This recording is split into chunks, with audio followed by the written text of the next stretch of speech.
ahead and get started. I was imagining myself outside. We're inside. So if I sit down, it's because I'm imagining being outside. But I hear the thunderstorms are unpredictable here. And when the rain started, I went outside and I walked through the rain, and one of the children yelled, "What are you doing in the rain?" And I said, "It's beautiful because I come from the Sonoran Desert, which is northern Mexico, southern Arizona. That's the only place in the world where the saguaro cacti with the arms lives. And so when it rains, which is not often, we go outside. And so that's our ritual. So I went outside, and then it had a really strong lightning, thunder, and I was like, oh, maybe it's different here, and I need to go back under the cover. So, but what I was enjoying is I was having this conversation earlier about the smell of rain. And rain in different places has very different smells. And so in Tucson, in the Sonoran Desert, it's the smell of creosote and dirt. And when it rains, it's sort of this strong, almost acidic smell, and when I was smelling the rain here, it was kind of sweet smelling. So just so you know, as an outsider, you have sweet smelling rain. But it also helped to ground me because I have a lot, we're talking about loving fear, so I'm standing up here with butterflies in my stomach, going to tell you some of my story, talk about fear and the role of fear in our lives, and we all have it, and I read all the fears that people posted on the board. So my name is Teresa Graham Brett, and I wrote the book, Parenting for Social Change, and it's out in the back, and I'm really bad at selling it, but what I will say is Zakia had it printed here in South Africa, and once we pay off the printing costs, all of the proceeds go to our nonprofit initiative, Global Leading Light Initiatives. Judone Arlo, raise your hand, leads that initiative here in South Africa. So all the proceeds will go to that once we've paid off the cost of the printing. So, I'm going to start with, if you've read the book, I'm going to tell a little bit of my story because my story is the context in which I grew up and learned. As Bio said, all our learning is contextual. And there are many commonalities that we have if we went to school, but there's also contexts that are specific to our own families, to our own experiences, the countries, the regions, the cities, the towns that we live in.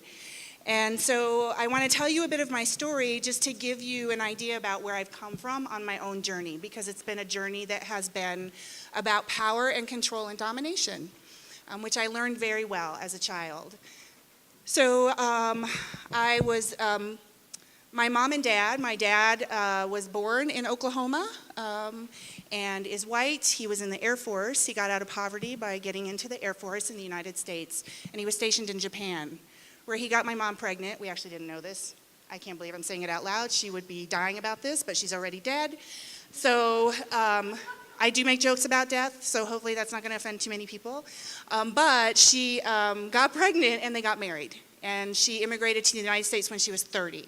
And my brother was born in Japan, and I was born in Tucson, Arizona. But we moved a lot of different places. And so my life felt like I was always bridging divides, culturally, biculturally, between my parents, language-wise. I was born in 1965, and that means in the United States that second languages were not approved of. And so in order from my mom's own immigrant experience, she did not want to teach me Japanese because she did not want me to experience what she was experiencing. So my brother and I didn't get the benefit of that. We both studied it in college, and we suck at it, but that's what happens when you don't learn it younger, and you don't try that hard in college to learn it. So my family life was, and I'm going to talk a little bit about trauma, but I just want to share it because I think there's lots of ways in which we've all experienced trauma from our childhoods. It could be trauma of just going to school. It could be trauma from authoritarian parents. But in my own life, how that dysfunction and authoritarianism showed up was that my father was an alcoholic. We had racism within our family. very open in terms of my dad and what he would say during the times. My mother was very ethnocentric, and at the same time, there was a lot of issues around gender and race and racism in our house, and violence as well. Physical, emotional, and sexual violence in our home. And I say that because that's where, and at the same time, I had a deep, deep connection to my mom. So she was my anchor point. And then she also would hold me up to this standard that I could never live up to at the same time. And so I love her dearly. Both have passed on, but what I learned was that to get approval, to stay safe, I had to make people love me. I had to do things the way people wanted me to do it. And that translated into school. And so in school, we know if we want to get good grades, what we've got to do is perform. I performed at home. I performed at home. There are all the ways in which all these strategies, which are all based in fear, that I learned growing up. And you can probably think about your own. You can think about in your own life, what were the strategies you used as a child to make it through systems, and families are systems that don't work for you. And part of talking about my own experience is to say that those strategies got me here. So in many ways, all the fear and all the control and domination that I'm trying to unlearn as a parent are also what got me through childhood and got me to the point where I could see what I see now. And so in many ways, I have to honor that those strategies worked for me at the same time that I'm trying to undo those strategies with my own children. So when I talk about loving the fear, it really is about loving that everything you did to get here got you here. And they're not always pretty, but they did work because you're here. And so those parts of ourselves that show up, we learned to hate those. So if you think about when we had disapproval from parents or teachers, when they reflected back to us, our brains develop in relationships. They develop by how people, adults around us, reflect back to us who we are. Think about some of the reflections you might have heard about yourself. The ways you were not trusted, the ways that people teased you, the ways in which you were told what to do because you didn't know what was right for you. The ways I was told, well, when you grow up and get out, then you can make your own rules. And so those were all the ways in which my brain developed. And those pathways are strong. They're very strong because they happen over and over. And that's what we walk into this unschooling experience with, that we're trying to do differently. With brains that are developed in these contexts for which we developed strategies that worked for us, which we now have to create new ways of acting and being and even loving ourselves in spite of the things that we might do. So I went to college, blah, blah, blah, whatever. And I started doing intergroup dialogue work. And intergroup dialogue work at the University of Michigan, because I work in universities, is about bringing people together from different social identity groups to bridge divides. I often think I was drawn to that work because that's what I did in my house on a regular basis. It's what I did internally to reconcile who I was as the daughter of my father and my mother and my ancestors before them, and all of that, in seeing all the things that happened. And I was drawn to conflict because conflict was constant in my house. And you would think, I'm really actually conflict avoidant, but everything I did drew me to be in conflict and work through conflict because I knew that was the work I needed to do. I needed to become comfortable with conflict that exists within me, in my relationships with others, so that I could then learn to love that. I don't always love it, but that was part of the journey for me. So I did a lot of social justice work because we talked about racism, sexism, homophobia, transphobia, a lot of that work, and then I became a parent. And I didn't become a parent until I was 36, because I thought, well, I'm going to screw that one up. Knowing where I came from, I was like, I don't need to pass that on, even though I had been doing a lot of work. And then my parents died, and I joke, I didn't think there was a biological clock. I thought that was bullshit. And then 35 hit, and then 36, and I was like, okay, Rob, guess what? It is time. And he had given up on having children. So I had been deeply embedded in fear and control. My mom died of cancer, so I believed all these things, that if I could control everything in my life. Anybody a contingency planner? Do you plan for all the possible contingencies? Anybody do that? Yeah. Like when you're going out and you think about the 15 things you need if somebody has a meltdown, then you've got all those things in the bag with you. You're a contingency planner. You don't bring anything for yourself, but you do bring everything for everybody else that they might need. Because you know if they say, did you bring that snack? And you're like, oh, I forgot the snack. That's what would have fixed this problem. You would not have this meltdown if I had the right snack. So the contingency planner in me was that when Lily was born, that if I could just control what she ate, if I can control the media that she accessed, if I did all the right things, one, she would never die of cancer, because that was a big fear that had just happened. My mom had died of cancer. I could make sure, what I will say is my daughter has transitioned, was assigned male at birth. I would make sure that this person who was assigned male at birth would not be sexist, because I could control that, right? And all those things would happen. So 5 years pass, controlling mom. There's one story in the book about one jelly bean. I only let her have one jelly bean once in front of the whole family. I was like, you can have one jelly bean, and I don't want you to argue about that with me.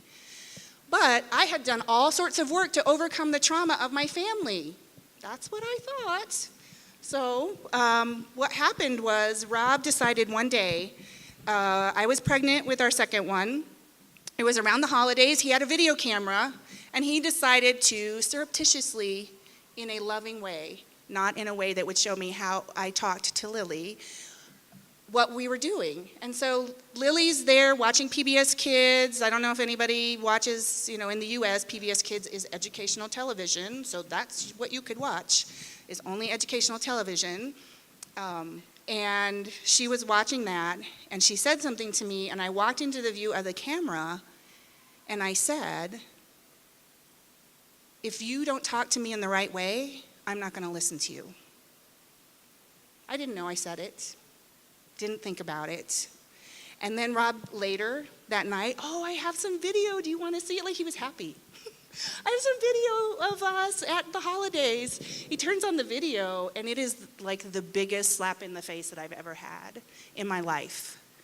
So those words, which I heard from my parents, which were told to me so often, in the stress in life, I recreated that relationship, and I was totally unaware. Someone who did a whole lot of work around lots of social justice work, I never looked at that core relationship.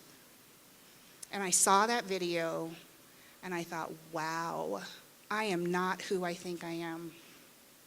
Like that crisis in me, that identity crisis around who I thought I was, what I thought my values were, who I thought I was as a parent, all came up in this probably 10-second clip. Rob was still happy. He took the video, and he didn't notice it because I'd probably been saying that all along, and I wasn't aware of it. And then it was in that moment that I said, oh, if I don't change this, the generational trauma is going to continue. I have to stop it. Like, I have to do something about that in me. It wasn't about working with anybody else. All the work I did at the university, no, it was here. It was all here. And so I took tools, and I started thinking, well, how did I begin to think about how to work around things that I had learned around sexual orientation or gender? What were those tools that I used with students? And I started using those tools, and I started writing, and I just started a website because I'm like, well, I'm going to put it up because that makes me accountable to people. I didn't know who, but I just decided that's what I needed to do. And then the book came out of that. But all along, it's been about how do I retrain myself?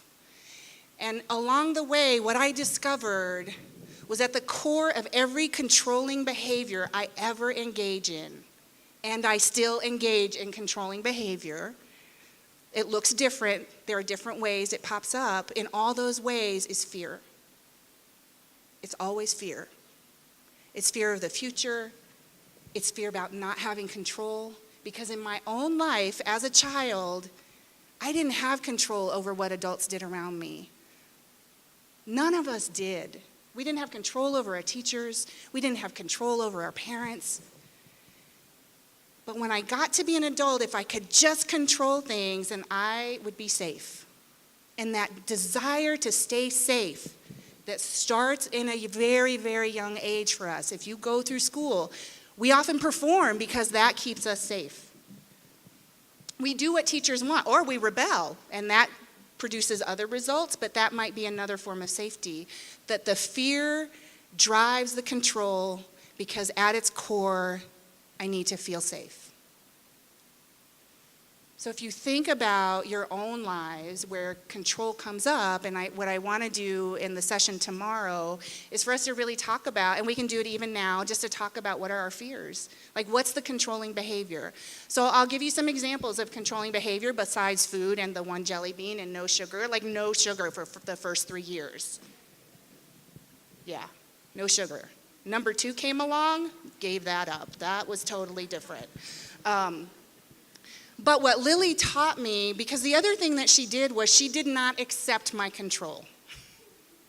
So I think I came to unschooling in many ways because she was like, yeah, really? That's not going to happen. Here's 2 pairs of shoes you can choose from. Which pair do you want to wear? And she's 2, and she says, well, that's no choice. I have no other tools in the toolbox. What do I do? And so she taught me along the way by giving me feedback. And sometimes that feedback's really subtle. Sometimes that feedback is a slight cower, right? Maybe it's a slight withdrawal. Maybe it's a get the fuck out of my room, Mom, which she has said to me when she's been really intense and I gotta go help because I gotta fix things. But feedback comes, and the feedback is here as well. So when we're in that space of wanting to control, what I would ask us to do, and I often think about resistance, right? We want to resist acting. What I actually want to do is say, what's happening here? What's happening in me that's causing me to act in ways that use power and domination and control? What's the fear? So if we can pause from the time we have the impulse to act, to control, and sit in that space and just say, I'm scared. And most of the time I'm scared. I can't control the future, and I have to make friends with it. Because otherwise we can't get there. It's in that not knowing, it's in the not knowing space that we create the possibility of a different reaction. And that's really our job. And then to also, for me, the pain and the trauma, we were talking earlier just about things that happen in our childhood and how that creates a little wound, right? And then that happens over and over, and there's the wound. And what I've discovered in my own life and in talking with lots of parents is often the child is at a certain age and they're struggling to control, and they're very fearful, and things are going on, and they're in conflict with the child. And I will often say, tell me what was happening in your life at that age. And so often it is tied to what we experience at that age that they then bring forward for us. And if we're able to identify that there's something in us, the gift of that conflict, the gift of the fear is, what can I heal? What can I heal? And so my parenting for social change, which is about social change, but and eliminating power and domination and control, has also been a journey toward love, loving myself, loving all the parts of myself that I learned to hate as a child, because I was very angry as a child, rightly so, but that anger was really squelched, and so I learned to hate my anger, and that's how it shows up for me. Anybody yell? Is anybody a yeller? Come on, really? Yeah. Yellers. My family yelled. That's how we dealt with conflict. Because the big person in the house yelled, the conflict stopped, right? Everybody go hide. So I'm a yeller, and what happens in our brains when that's going on is that when we're stressed, is parenting stressful? Unschooling, self-directed education, a little stressful. When we're sleep deprived, nobody's sleep deprived in this room, and when those conditions are there, what happens in our brains is we default. Because it's those conditions of stress that cause us to fall into old patterns of behavior. Those neural pathways are automatically activated. So if it's for me, like you all, yelling, that's activated pretty quickly. And it's taken a lot of time for me to develop other things besides yelling.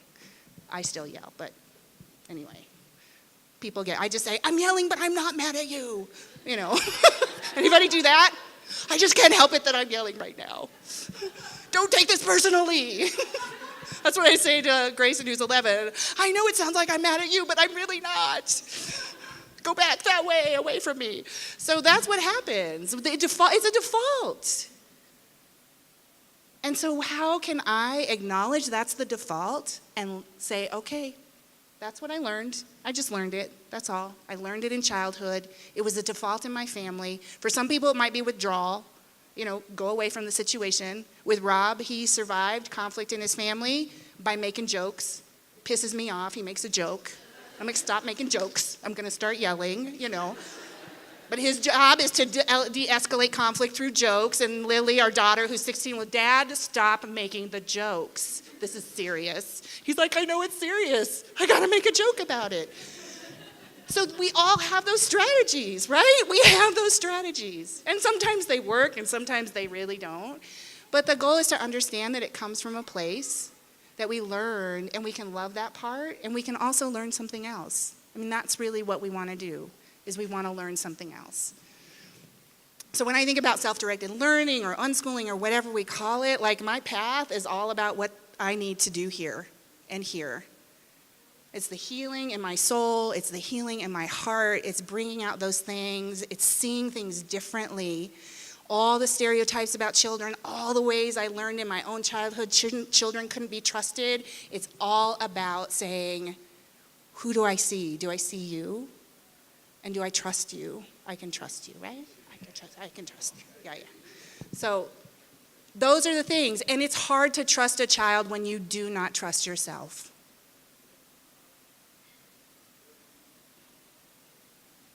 Yeah. So how do you begin to rebuild trust in yourself so that you can trust that younger person in your life?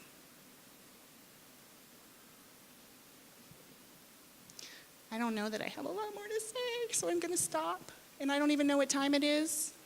And I guess it doesn't matter because we're not on time. Okay, all right.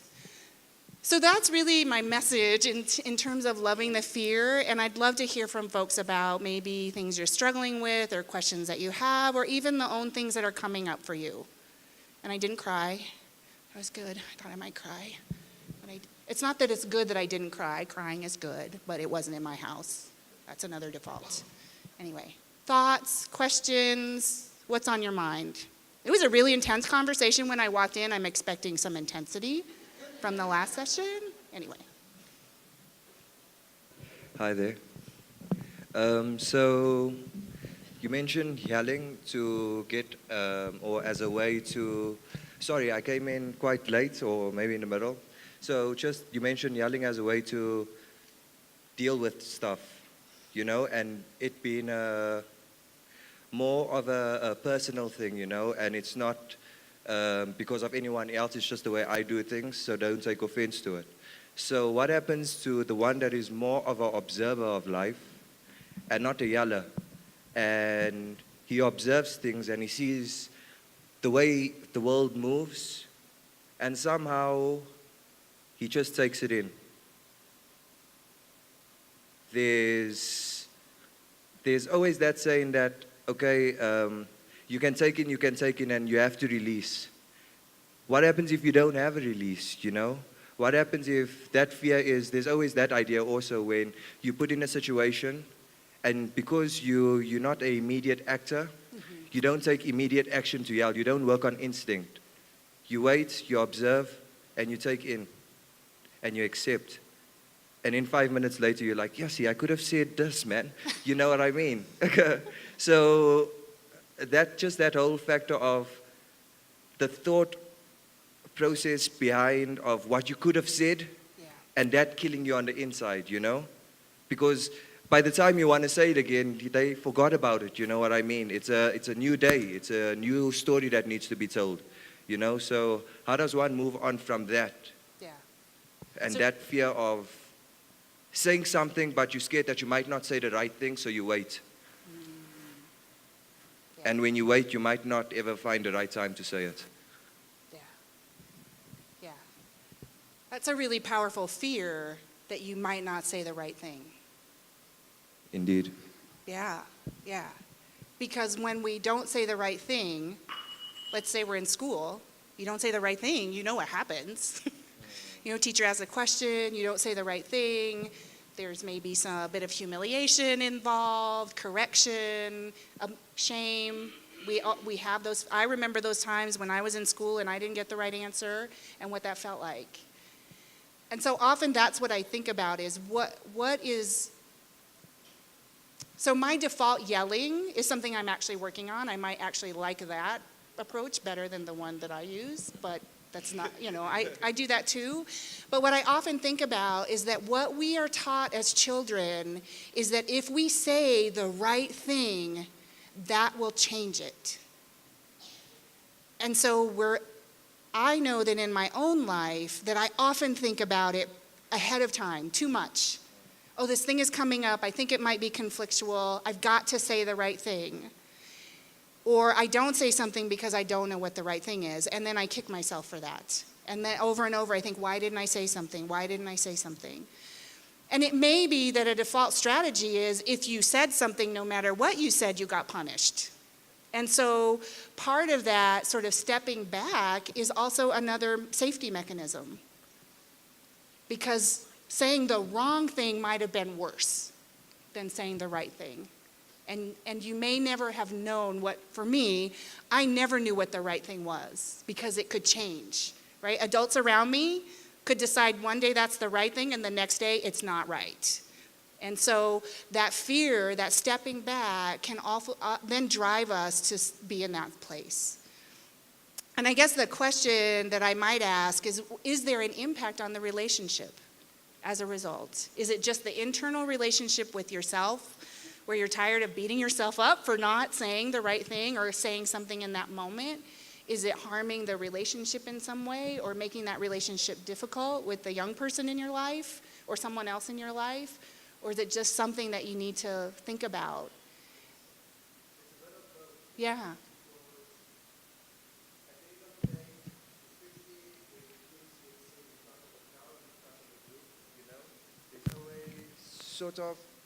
Thanks. There's always sort of like sorry, can I start from over? So when things happen or you get reprimanded in a group, you know what I mean? Yeah. And there's this, obviously you're gonna take it as a personal approach on you, you know? And as much as you might have a jokey way of saying it, and I might take offense to that, okay? And because I don't have a jokey way of saying it, I don't say anything at all. Mm-hmm. And I make myself the joke for that scenario. And then a few minutes later, I have now this thought. And this thought is one that lingers. So now it's not only a thought that plays with myself, but it's also a thought for the next situation. Mm-hmm. The next time I'm put in this situation, and the next time in this scenario with this specific person, how am I going to react? Am I going to make myself once again the joke? Mm-hmm. Or am I still going to try to say something in a fearful way that I might say the wrong thing and become more of a joke, Right. You know? Right. Yeah.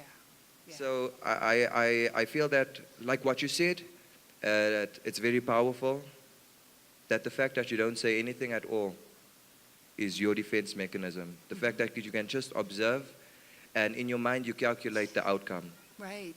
And you realize, okay, it's not worth it, you know? Mm-hmm. It's not worth it.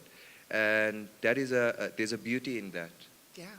There's a strong beauty in that.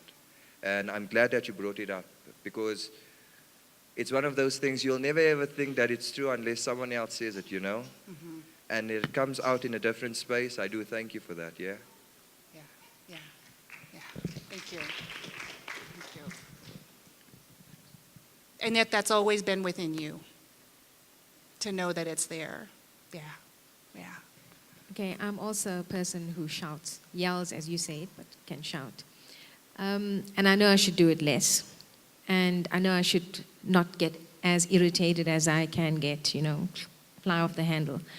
But often, I don't know if anyone else found this as well, often I would find that there would be a conflict and we would all get a bit irritated with each other. But what comes after that is there will be gems that come after that conflict.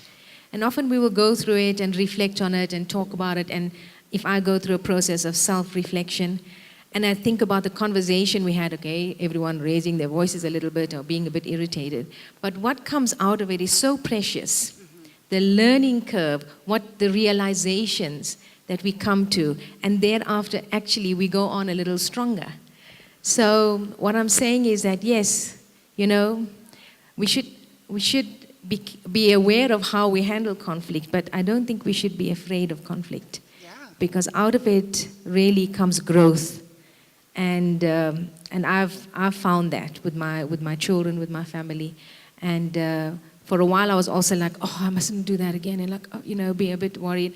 And when I started realizing what was coming out of it, I'm no longer actually that afraid of it. I'm more aware of things, but I'm not so afraid of it. Thank you. Yeah. No, I agree with you, absolutely. And what I found for myself was as they got older, the gems were easier to get to. Because then we could really talk through what happened in a way. And when they were younger, and they were so much smaller than me, it felt like greater power when the yelling happened when they were younger. There's still power there, but I think peace isn't the absence of conflict. It is what we do from there. It is the reconnection, and the expectation that we're never gonna yell is unrealistic. It is unfair, because we are human, and we're all working with our own issues. And so it's really what comes out of that. How do I own what harm has happened as a result of it? And then how do I repair the relationship? And then how do I also repair the relationship with myself? Because part of it is the guilt, the beating of myself is so harsh. And so we often don't think about the things that we do to ourselves and the ways in which that really harms us and doesn't allow us to step into the conflict in ways that can create those gems. Yeah, and the microphone is somewhere. Thanks very much for what you've been saying. Wow, has had quite an influence on what I've been thinking. And I'm just realizing what an utter demon I am. Control, fear, the way I handle my kids sometimes. Oh, it's really hard to hear what you're saying because it's reflecting harshly on me. Yeah. So what do you do? Come on, share some tools. I've so got to step back and figure this out better because I'm not doing a very good job. So we love you when you're not doing a good job.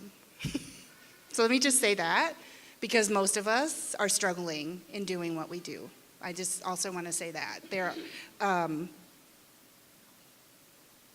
So some of the tools that I have used have really been, some have been writing tools.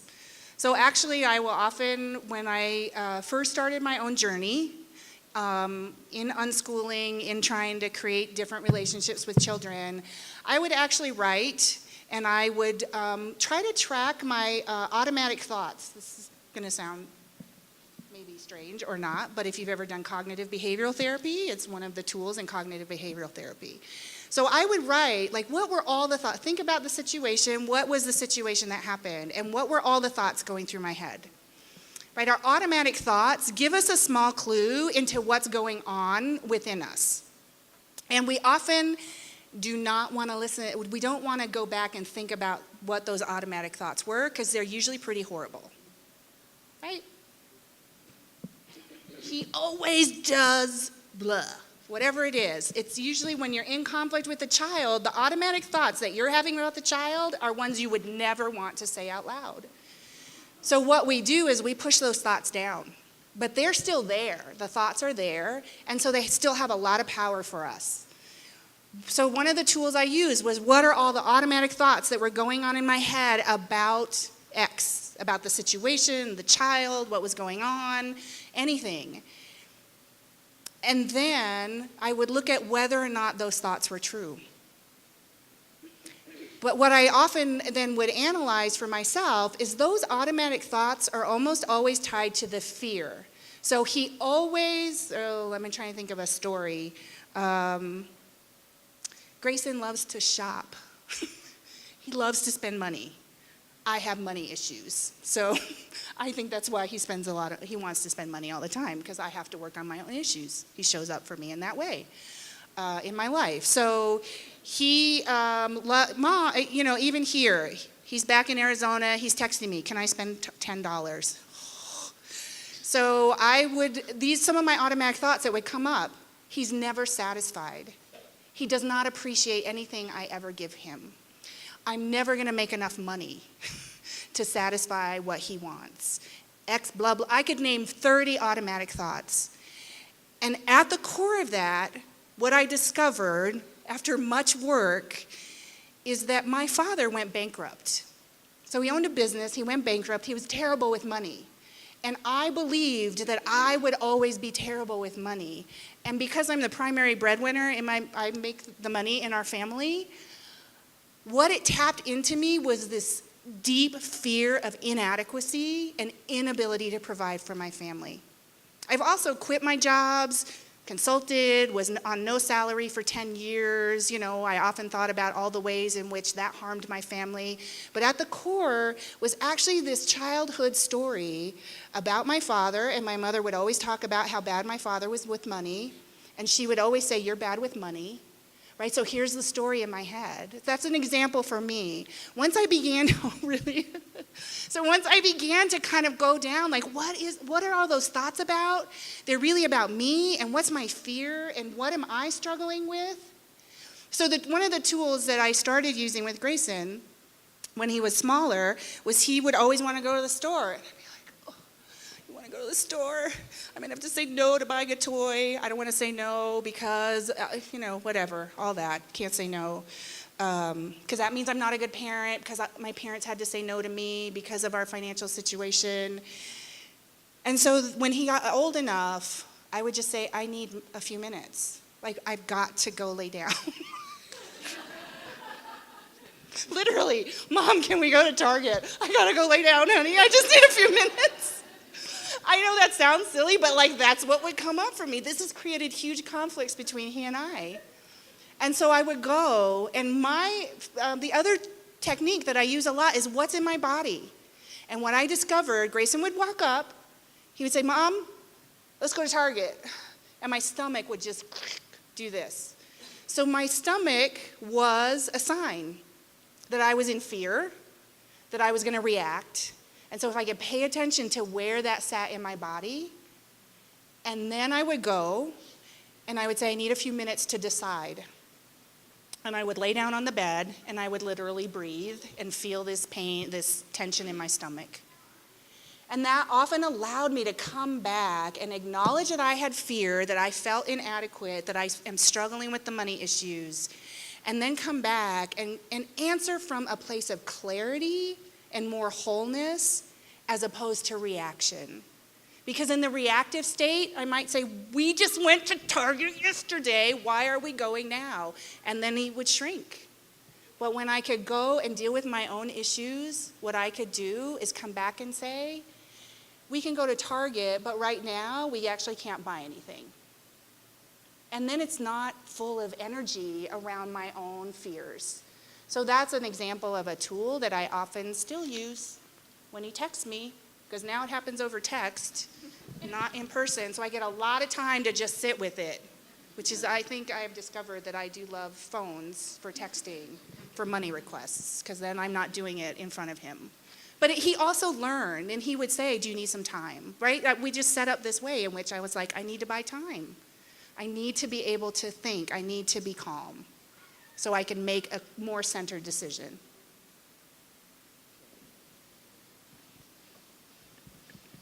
Hi, everyone. Monica. I'm a mother of a 4 and a 7-year-old boy, 2 boys. And for me, the struggle comes in between there being what I would see to be quite a fine line between guidance and control. And the lines are sometimes a little blurry for me. But I do definitely catch myself in I tend to threaten my children. So if you don't eat the healthy food, then there's no treats. And I know that that's not the way it should be, but I'm like, well, I don't know how else to deal with this right now. So, so that for me is a big struggle, especially with a 4 and a 7-year-old who you can't really have a conversation with and explain, as you would maybe with an older child. So, yeah. Yeah. So can I ask you a question? What's the fear about the food? Well, I personally have a fear about food. Yeah. I was a bulimic for 20 years of my life, so that's a personal story. So that comes up very often. But it's just about, I guess the food thing is about nutrition and making sure that they're healthy and that they're making the right food choices. Which, if I reflect back, obviously, and it's something that I'm very consciously aware of, absolutely. And it goes for them just making the right choices. And if I think about my childhood, it was pretty much about that, about if I don't make the right choices, well, then I'm going to get punished for it. Yeah. Beaten or punished or whatever it was in my home. So those are the struggles that... Yeah. And I think in our culture, children are a reflection of us. Yeah. So their choices are our choices, and we are judged by those choices. That's what we're trained to believe. And that's often reinforced around us. Yes. If we have extended family, if we have those who don't support necessarily the ways in which we're approaching this life. And so I think that I understand the food control because I have been there. I'm deeply there, and you may not want to do what I'm suggesting at all, but it's what I did for myself. And people can judge this, and that's okay. We decided, so 5 years old, Lily was when I decided we were radical unschoolers. Like, it was watch the video next day, because that's what I do. Don't ease into the pool, just dive into the deep end. And my fears around food, so intense. And the irony being, my mother was an incredibly healthy eater, and she died of cancer, but I thought, well, if he becomes a healthy eater and all of us do, then none of us are going to die of cancer. Well, that didn't work with her. We were having a cancer discussion earlier that I thought was interesting, but anyway. Well, my dad just died of cancer, so. So there's lots of fear, and I think you just have to acknowledge that you hold that, right? You hold the fear. You hold the fear. Yeah, but I don't want to. It's horrible. But and you think you've dealt with it and you think it's past, but it keeps on showing up. It does show up. Yeah. It shows up until it gets a little more healed. And then it shows up slightly differently, and that's really annoying. Because it still happens. So I think what I want to say is that was a powerful force in your life. And you controlled food in a particular way. Yeah. And it got you here. And you probably have a lot of judgment about it. I've worked through most of it, but that's good. It's still there. Yeah. And so in some ways, I think about what would you have wanted from your parents? Unconditional love, acceptance, not punishment. And so some of it is giving yourself that. Like one exercise that I will do, and I've done this myself and helped other people do it, is imagine yourself at whatever age that was. And I will often then close my eyes and say, just come up here. Just come up here and sit in my lap, because I can be your mom. And I'm going to hug you, and I love you so much. Because my parents could not give that to me. They couldn't. You know, I understand that now. And I tell the story not because I blame them, but because I know they were products of the trauma they experienced. And that's all we are. And so can we love ourselves enough, take that little girl and put her on your lap and just say, oh, you're just amazing and I love you so much. And I know you're just afraid. And it's okay to be afraid. It's fear. And like, let it be there. And hold her while she's afraid. Even if she's 4. Yeah. Especially. Yeah. Especially. Thanks. Yeah. Thank you so much for sharing. Hi. I wanted to just make a little bit of a comment on what you said about generational trauma and how that, like, as you said, when your son or daughter was very small, you said you tried to almost make him or her, like, I want them to be not sexist, not this, not that. And I think, like, especially for kids my age, teenagers and stuff, we don't really know the fear that you guys have. Yeah. And I think something that's, I think, helped me, especially with my parents too, is that share your fears with us. And because it'll help us understand you and you'll understand us better.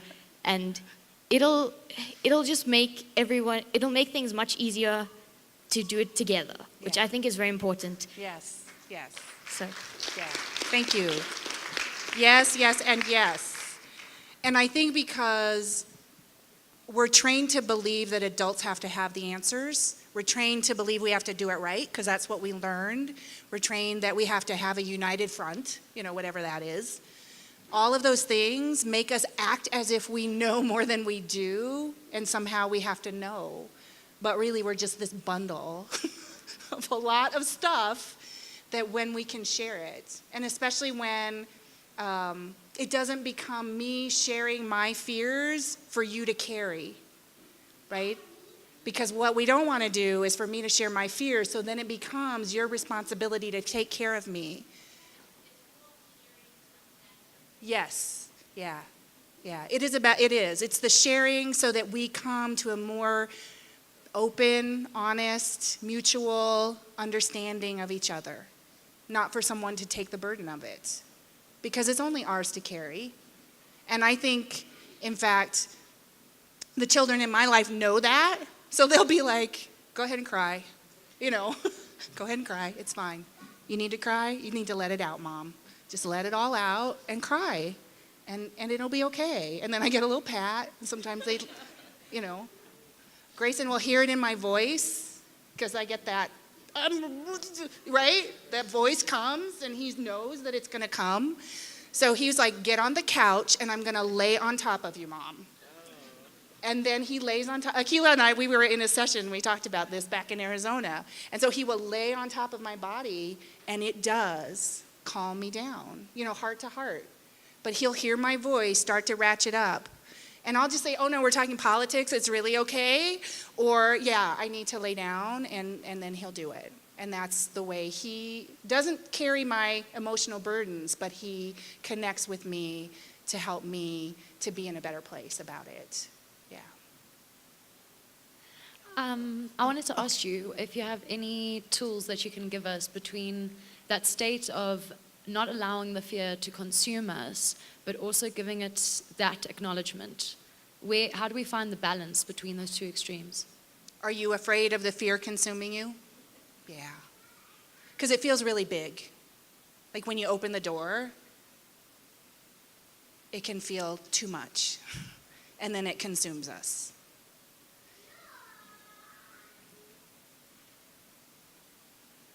Do you want to share an example or no? You don't have to. Okay.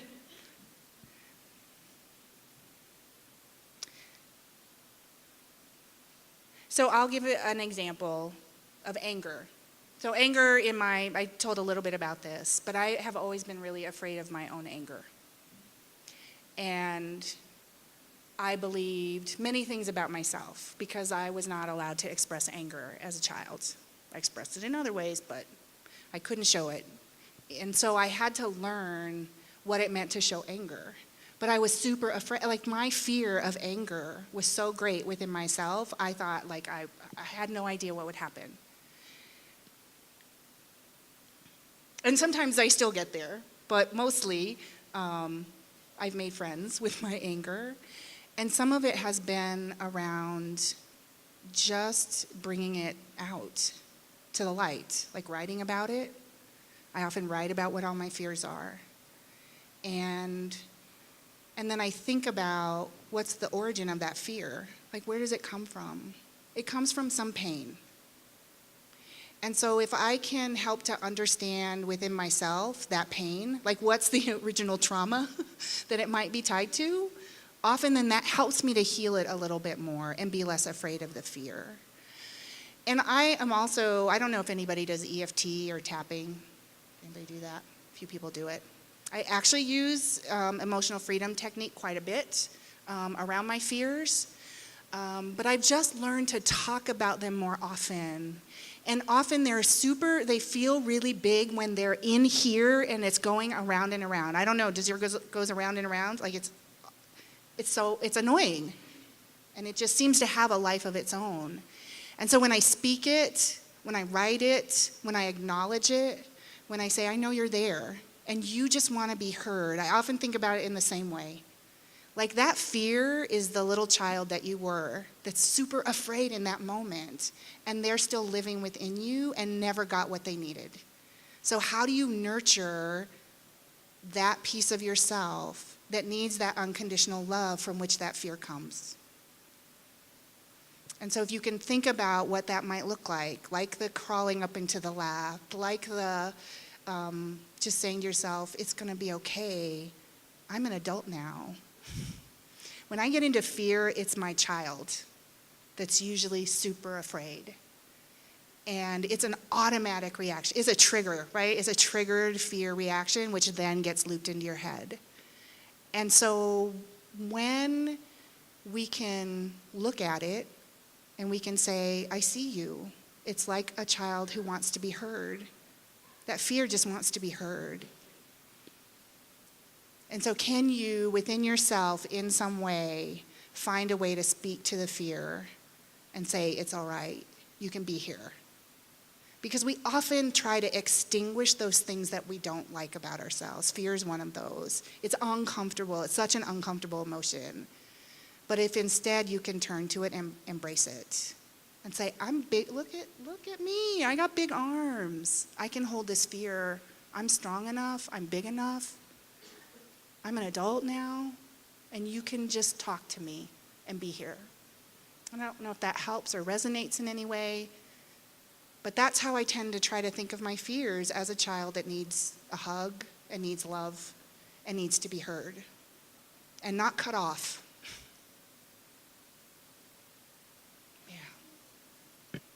There's a very common situation that I think maybe all of us have seen and maybe been in, like in a supermarket and the child starts throwing a tantrum and you're terribly embarrassed and grab the kid and haul them out the shop screaming and kicking. But there's many versions of this situation. And our fear of being shown up to be a parent who can't control a kid or who can't raise children that know how to behave, or I don't know, what are we so afraid of these strangers' opinions or what they might think of us, or even acquaintances or neighbors. Like when it comes down to the crutch, like really important moments, and fast forward 20 or 30 years from now, being close and tight with your kid and have that trusting relationship is going to mean so much more than what that person down the ice cream aisle thought of you. That our unconscious sort of fears about how other people perceive us can cause such damage that we don't even understand in the way we parent. And I became very aware of that when a friend was having a tantrum about who's going to be there when he's 85. None of you are going to be there. Why should I care? And I'm like, wow, okay. We should actually think about that. How we could break something in our little children's hearts and confidences without even realizing it, just because we want to keep up appearances. So this big fear story is something that I really would like to look at more after listening to you, so thank you. I think it's so, the messaging that is so powerful, and if we think about our own brain development as children and some of the research that's out there, is that when we create external rewards or punishments, whatever is external to us, then what begins to happen is we become externally motivated. And so we then look to others. And if I think about school systems, I think about my childhood, everything was about what are other people thinking of me. It's so ingrained in us. It's so ingrained. And of course it is. It's one of those acceptance pieces. It is part of how our brains developed. And so some of it is just saying, well, sometimes what I often think about is, so I talk to myself sometimes out loud or in my head. I do that quite a bit. And I'll just say, wow, I'm really worried about what people are thinking. Like I try to just name for myself, like, oh, this is what I'm worried about. This is what I'm afraid of. This is what's going on for me. Because it just sort of takes it down a notch. It does. And we are externally motivated. We do care about what other people think, and we're social animals. So of course we want to connect and be accepted by others. And it's also driven by the systems in which we grew up and in our families. And so it's our life work. It's our life work, not theirs. Because hopefully it's happening less. I don't know what you all are thinking of that, Will, but hopefully less. Anyway, yeah, thank you for that comment. Thanks, Teresa. The first time I held my daughter, I promised her that I was going to be the best father in the world. That I was, yeah, you know that moment when she just arrives in your hand, and I felt I'm going to be there for you. I'm going to make a home for you. The irony of that is that I've spent the last 5 years of being her father traveling around the world telling people about how to be there for their children when I'm not there. Yeah. And sometimes even when I'm back home right next to her, Dada, let's play now. Could we just play? Could we just have a second? I'm writing about good parenting at the moment. Maybe we could have that moment some other time. There's an inescapable feeling that we will all eventually have to recover from our parents. Yeah. And my child will have to recover. In spite of my best intentions, she would have to find a space to recover from my presence. And maybe that's the best I can hope for now. I'm just quoting this person. She's an African-American religious scholar, and she said, ghosts hate new things. And she said ghosts hate new things because we tend to put each layer to block off the pain that creates the ghostly hauntings. And there's a need for us to dwell in that place of pain, like you say, to embrace the hurt, to embrace the fear. And so when I hear people sharing about, I'm yelling, or I don't know how to deal with this situation, I feel at one that there is power just in the sharing of that just voicing it out and making oneself vulnerable in the act of sharing that out is powerful in itself. And we don't get lots of chances to do that. So let's continue to do that. But there's another aspect of that as well. We need to find a way, I believe, of honoring our own ancestors, of making reparations to those who have gone before us. Because the politics and the logic of my mother and my father and their fathers and mothers before them are part of that which I'm struggling with today. So I think in some senses we're caught in the middle. To be a parent is to be in the middle, right? And it's to honor those that have gone before us, to know that somehow we're repeating that logic, and maybe by accounting for that, we can be more spacious in responding to those we love. Yeah. Yeah, thank you. Thank you. Yeah. Thank you. Zakia, do we need to wrap up soon? Nah, we still got time. Oh, okay. I'll give you the warning. I'm sorry, you're the... I'm sorry. You're in charge. Thanks, Carmen. Hi. I think Sana and Bayo touched on two of the aspects, but I think a couple of words that come around control and fear is expectation and forgiveness.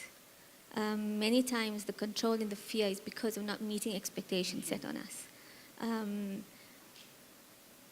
the aspect of the ancestors, our parents don't only pass on through the genetics, the DNA, and the illnesses. It's the emotional state that they were in. Conception is one of the most profound things. I mean, it's powerful. And your state of being at that point of conception is imperative because you pass on your state to your child.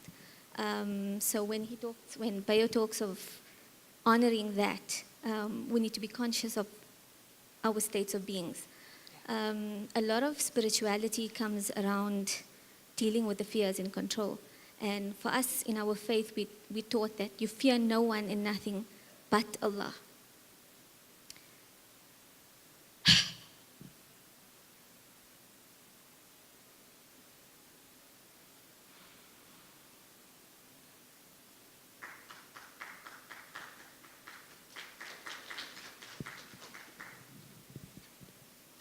Okay, I'm going to stop for a bit.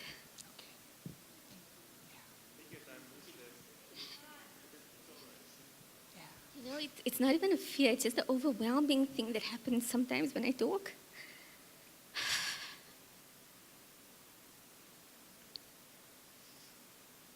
But in surrendering and knowing that whatever you feel, you can let go of, there's liberation in it. And right now I'm tearing, not out of fear, not out of anything that I'm experiencing, just overwhelming.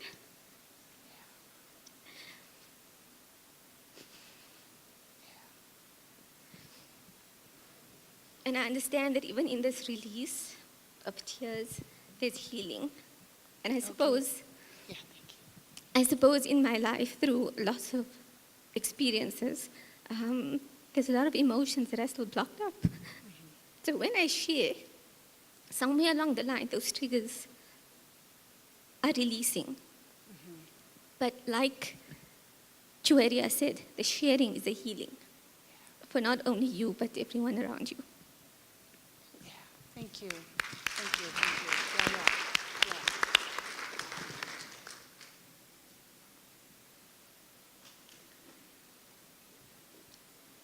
Thank you for sharing that and for creating, we are all creating that space where we can share that. Thank you. Yeah. Teresa, give thanks for your presence here and back here. It's Joel. There you are. I just want to give thanks for this time that you've brought to us here, for your time, for your honesty, and what Bayo acknowledged, that in this journey, the most important thing is that we go into deeper levels of honesty, and you've led by example. Because the real work that we need is healing, and this time with you here has been a healing session. It hasn't been strategic or about unschooling or education policy or anything like that. I believe that it might be the calling of most of us, literally your existence, our existence here on this planet, might be just to heal. Especially if we're born before around 1989, which is really when a lot of cosmic shifts happened. We have to heal. And thank you for leading us towards that, and for all the work that you do in the work of healing. Bless you. Thank you. Thank you. Hi, my name is Lebo, mother of 4+1. My personal struggle with fear, I know what my fear is, and the one thing that's my biggest fear is a couple of years ago I had a stroke, and for almost a year I left my 4-month-old baby. So I've always had that thing that I'm going to leave them. So I realized that my parenting style has taken a way of equipping my kids not to need me. And I'm quite conscious of it. I know because I've had that thing that I don't know how long I'm going to be here for. Yeah. It's, most would know, if you've had a stroke, you've got a higher chance of having it again. So for me, every day is like the last kind of a thing. And it's kind of like, in a way, the best thing that came out of it, I live in the now for that. But the struggle that I have is not letting the fear steal connections, by making connections, true connections with people, because I have that thing at the back of my head, that fear that says, if you connect too much and you leave, what then? They, they mustn't need me. They need to be able to stand on their own. And I know that I could relate better, but the fear, how do I shift the fear and not let it stand in the way of making true connections?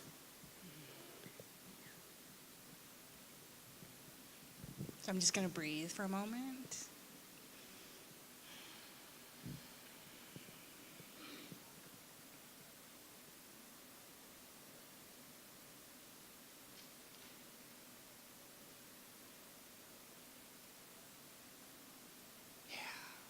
Yeah.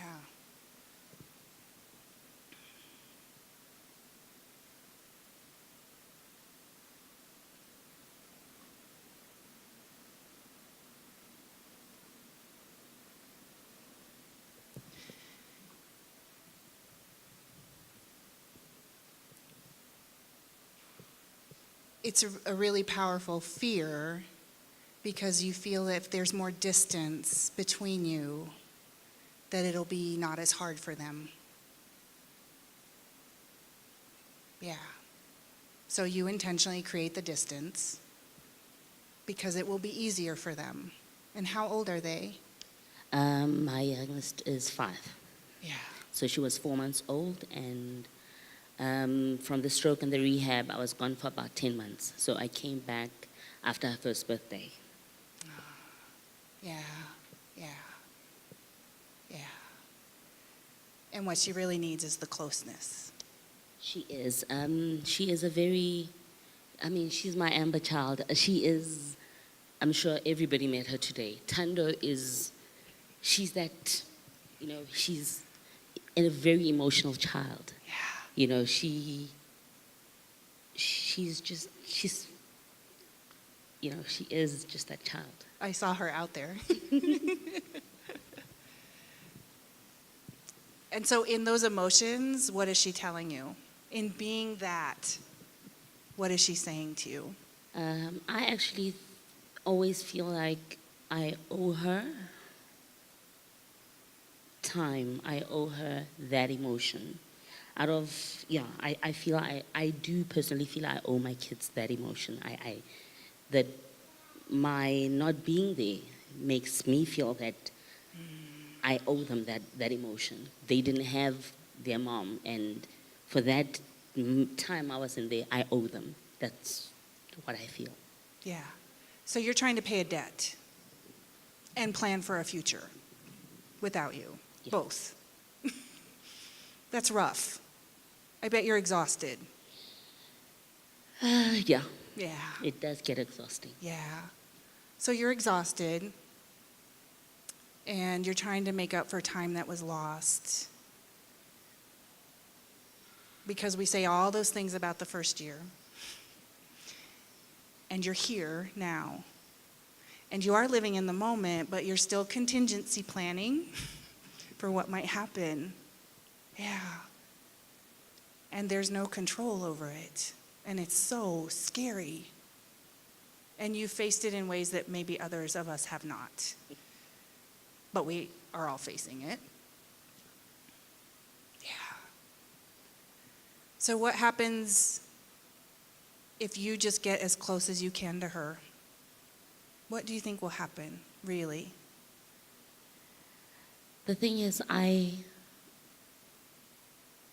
do try, or I think I do make a considered effort to be emotionally close to my kids. One of the things that we do is that when my husband goes to work in the morning, all 5 of them jump into bed with me. So I do try, and in my head I've got this memory box that I've got to fill because I don't know how much time I've got. Yeah, You know. yeah. So So in that way, you're there, in it with them.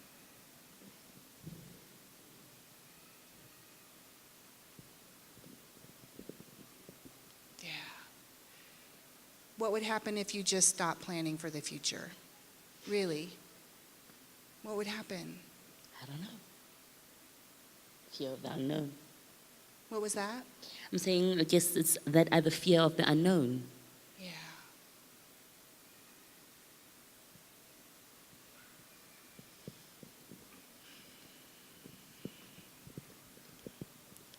I wish I had a great thing that was coming out of my mouth right at this moment. I don't. I think what I want to say is thank you for sharing it.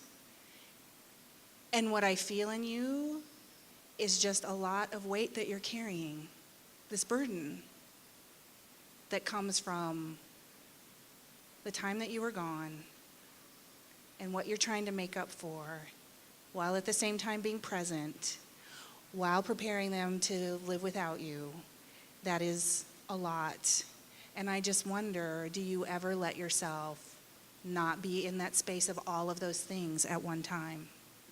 Yeah, we actually call it fed up leave. I do from time to time take time out. Yeah. I'll call my mom and, oh, she's such a blessing. And I can take the kids to her and just be. Yeah, yeah. And that's something that as a family we've learned I need from time to time to be the best that I can be. I do need not to be sometimes. Yeah, yeah, yeah. Chris, did you want to add something? Were you? Oh, okay. You don't have something to add to the... Thank you so much. Maybe we can connect afterwards. I just at least want to hug you, and then we can talk. And maybe, yeah, and just be in that space of what it's like to carry all of that. Because others of us around are holding that too with you. We're in the space with you. So, yeah, yeah. Thank you so much, Teresa. Thank you so much for sharing. Chris's question. Chris, she's still here at the conference, so you can speak to her outside. You've had your She's hand not for going that. anywhere, Not Chris. going anywhere. All right. I had one more question for you, Chris. You caved to the pressure of the hand being up. You know he's LeBron James's brother?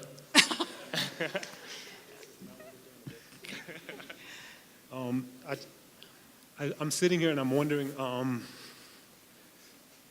how much, it seems like a cycle of trauma that keeps happening with things that we remember as children from our parents, and we have our own children and we say, maybe we're not going to do this, or maybe we will do this. We try and pick and choose. I wonder how much of it is useful now. Mm-hmm.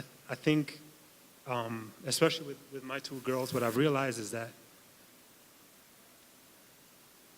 it becomes easier when you accept them as not you. Yeah. So there was a period in time that I actually sat them down and I told them my expectations. My expectation was that I'm trying to give you the best of your mom and myself and to take away all the negative stuff. And after a while, it dawned on me that that's not my place. Right. It's not only is it not my place, but it's impossible because I have too much shit I need to deal with myself. Mm-hmm. And for me to try and dissect that and then somehow fit it into your empty vessel of a brain and experience, it doesn't really make sense. And it really just does more damage. I suspect that that's where the cycle kind of continues itself. Because I can recognize elements of that with my father, mm-hmm. and I definitely see elements of it with my mother. So I wonder, my question for you was, how can you be a parent but not be a parent, if that makes sense? How can you be there for your child but not dominate your child with your past experiences or whatever it is that you think you can do or can't do? I don't think I can. I mean, Yeah. I think that I bring every single day all of those things, and that from a structural standpoint, I have power. I don't physically anymore, for one. He's much taller than me, but from a structural standpoint, the power and privilege that I have as the adult who still has legal ownership of them, that's always in play. That's always a part of it. So there's those pieces for me which are about how do I recognize that I'm carrying that in addition to those other pieces. And I often think about the relationship with the children in my life has been about me trying to get out of the way as much as possible and do my own work, knowing that that work does not make me somehow perfect in any way at all. And so often now that Lily is 16, we often talk about what she's experiencing as a teenager, her own traumas, and the things that she's going through that are going to be part of her life that I have no control over, of which I am a part of. So I know that's there. And so often I think about more of, from a healing perspective, how is it I heal what I need to heal, which is my work to do for myself. And I also do it to show up in the world in the way that I want to, in the way that serves my spirit and my heart, and also has me grow as a human being. And so I don't know that I'm answering your question, because I think that I start with fear and control because that was the start of my journey. And it's led me to different places over this time for the last 11 years. And what I know is I see the same things that I tried not to do show up in her. And we laugh about it. We talk about it. We talk about the same things that go through her mind that go through my mind. And I know we're interconnected in that way. And so in some ways, I'm just doing the best I can to do the healing I need to do, not because I think at some ways, when I talked about breaking the cycle, that was the initial motivation. When I saw that video, it was like, I told myself I was never going to hit my children. It just looked different. And it was yelling or whatever it was. But then what I realized was the time and space in the life that I have now gave me the opportunity to really then heal from that for myself. And then the things that they want to do in life that I can support, I can show up in a different way. Maybe not. I don't know, Chris. I feel like I rambled on, and I don't know that I answered your question. You did, to a degree. I did get something from what you're saying, and I think where I'm at, based on what you're saying, is that the only thing I can contemplate right now is that you can show bravery. So you can show what it means to be yourself despite what other people are doing. Yeah. And despite the baggages that are getting heaped on you, is to be yourself and to work on yourself. And maybe that's the thing that we show them. We can't teach them that, but maybe it's something that we show. And maybe that breaks the cycle. So, I don't know. After that, I better have something to say. That's a lot of pressure now. You fought for the mic. Just a sense here, and I hope I don't cry in trying to do this. Sure. Just a sense that our value goes beyond what we do well and what we don't do well. And others' value goes beyond what they do well or don't do well. What they fail or don't or succeed in. Our value is not in what we succeed in and what we fail in. Our value is our ability to connect in love with one another. And if that is our foundation, we can sit in our fears. We can sit in others' challenges and struggles. And we can get to a point where fear doesn't cause a barrier between us. Because there's a deeper connect that says my value doesn't lie in whether I'm going to fail you or succeed in your fear. Or your value doesn't lie in whether you're going to get over it or not get over it. There's a love bond here that is eternal, and you can sit anything in that.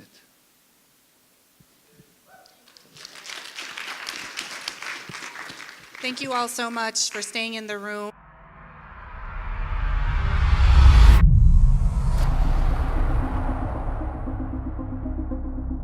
Azania's on Twitter. Envisaged for this next conversation, and it's all about unschooling. And there is no doubt that the conversation raised up serious debate. Because the traditional schooling system has been criticized for not being able to accommodate different people's types of intelligence and the needs they have when it comes to learning.